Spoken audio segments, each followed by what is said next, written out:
하나님 말씀은 시편 68편입니다. 시편 68편.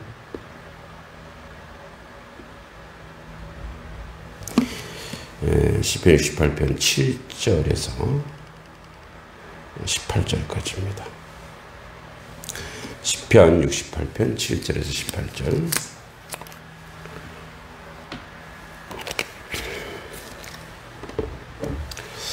제가 읽겠습니다. 하나님이여 주의 백성 앞에서 앞서 나가사 광야에서 행진하셨을 때에 땅이 진동하며 하늘이 하나님 앞에서 떨어지며 저 시내 산도 하나님 곧 이스라엘의 하나님 앞에서 진동하였나이다. 하나님이여 주께서 흡족한 비를 보내사 주의 기업이 곰핍할 때에 주께서 그것을 견고하게 하셨고 주의 회중을 그 가운데에 살게 하셨나이다. 하나님의 주께서 가난한 자를 위하여 주의 은택을 준비하셨나이다. 주께서 말씀을 주시니 소식을 공포하는 여자들은 큰 무리라. 여러 군대의 왕들이 도망하니 집에 있던 여자들도 탈취물을 나누는도다. 너희가 양 우리에 누울 때에는 그 날개를 은으로 입히고 그 깃을 황금으로 입힌 비둘기 같도다. 전능하신 이가 왕들을 그 중에서 흩으실 때에 살몬의 눈이 날림 같도다. 바산에 사는 하나님의 산임이여 바산에 사는 높은 산이로다. 너희 높은 산들아 어찌하여 하나님이 계시려 하는 산을 시기하여 보느냐. 진실로 여호와께서 이 산에서 영원히 계시리로다. 하나님의 병거는 천천히요 만만이라.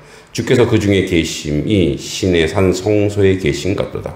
주께서 높은 곳으로 오르시며 사로잡은 자들을 취하시고 선물들을 사람들에게서 받으시며 반역자들로부터도 받으시니 여호와 하나님이 그들과 함께 계시기 때문이로다.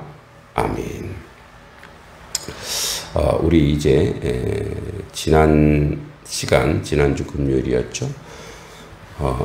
1절부터 이제 6절까지는 다윗이 하나님의 향해 사는 의인은 기뻐하고 하나님을 외면하는 악인은 황량함과 그리고 망할 수밖에 없음을 노래했다면, 이제 오늘 본문은 과거에 특히 광야를 지냈던 이스라엘 자손에게 베풀어 주셨던 은혜를 기억하고 있습니다. 우선 7절부터 10절까지 다시 한번 읽어보면, 하나님이여 주의 백성 앞에서 앞서 나가서 광야에서 행진하셨을 때에 셀라 땅이 진동하며 하늘이 하나님 앞에서 떨어지며 저 시내 산도 하나님 곧 이스라엘의 하나님 앞에서 진동하였나이다. 하나님이여 주께서 흡족한 비를 보내사 주의 기업이 곰핍할 때에 주께서 그것을 견고하게 하셨고 주의 회중을 그 가운데 살게 하셨나이다. 하나님이여 주께서 가난한 자를 위하여 주의 은택을 준비하셨나이다. 즉 하나님께서 이스라엘 자손을 인도하시면서 그들만 내보내시거나 그들 앞서가게 하신 것이 아니라 하나님께서 앞서 가셨다고 합니다. 민수기에도 보면 하나님께서 이스라엘 자손들보다 먼저 가시며 장막 칠 곳을 찾으셨고 밤에는 불로 낮에는 구름으로 인도하셨다고 합니다. 또한 이스라엘 자손들이 늦은 비와 이른 비를 때에 맞추어서 내려주심으로 농사도 짓게 하셨습니다. 그래서 주께서 흡족한 비를 보내셨다고 합니다. 흡족한 뜻은 풍성하고 아낌없는 그리고 자발적으로입니다. 우리의 신앙 고백도 동일합니다.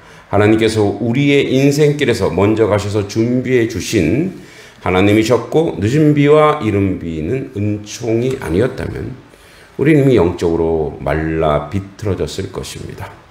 다윗은 11절 12절에서 계속 이야기합니다. 주께서 말씀을 주시니 소식을 공포하는 여자들은 큰 무리라.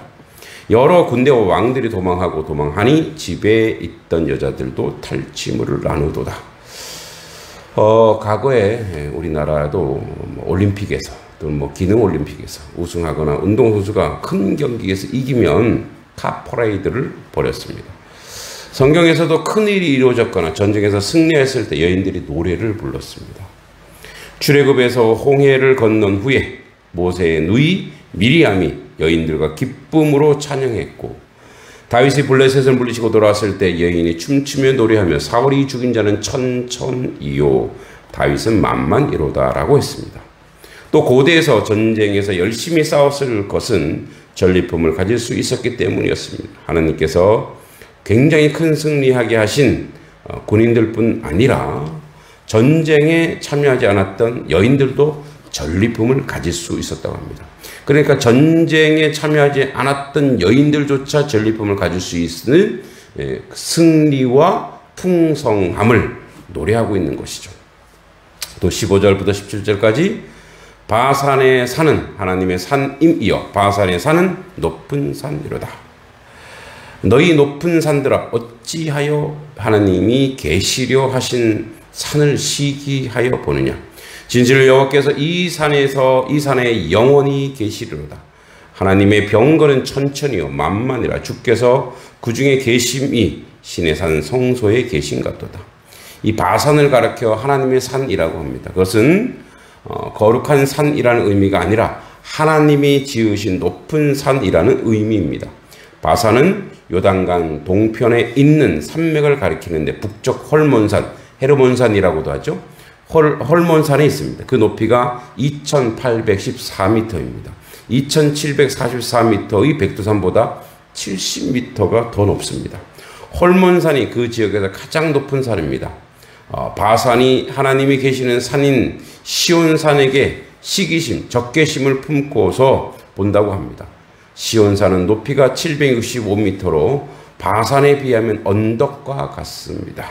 하지만 바산이 아니라 세계 최고봉인 에베레스트 산이 있는 히말라야 산맥도 넘볼 수 없는 것은 그 언덕과도 같은 낮은 산에 하나님이 계시기 때문에 그렇습니다. 하나님의 계심으로 인해서 시온산은 영원히 높은 산이 된 것입니다. 우리 인생이 아무리 낮아 보여도, 또 다른 사람의 인생이 아무리 높아 보여도 하나님께서 함께 하시면 결코 낮지 않는 인생, 가치 있는 인생이 됩니다. 반면에 하나님이 없으면 아무리 높아 보여도 그 인생은 결코 높지 않습니다. 근본이신 하나님이 계시지 않기 때문에 그렇습니다. 우리가 어떤 인생을 살아가든지 하나님을 의식하며 하나님의 면전에서 하나님께 우리의 시선을 고정하면 우리의 인생이 낮아 보여도 하나님으로 인하여 우리는 의미 있고 존귀한 인생을 살게 됩니다. 반면에 하나님을 의식하지 않고 하나님 없는 인생을 살게 되면 하나님께서 불어버리시고 연기 같고 불에 녹아지리라. 즉 앞에서 얘기했던, 지난 시간에 얘기했던 밀과 같을 것입니다. 하나님께서 마음과 정성을 다해 우리의 가정에, 일터에, 학교에, 삶의 자리에 우리를 심으심으로 하나님의 얼굴 앞에서 살아가는 자녀로, 하나님께서 시선을 맞추고 사는 백성으로, 하나님의 바른 관계에 있는 의인으로 삶을 살게 하기 위함입니다.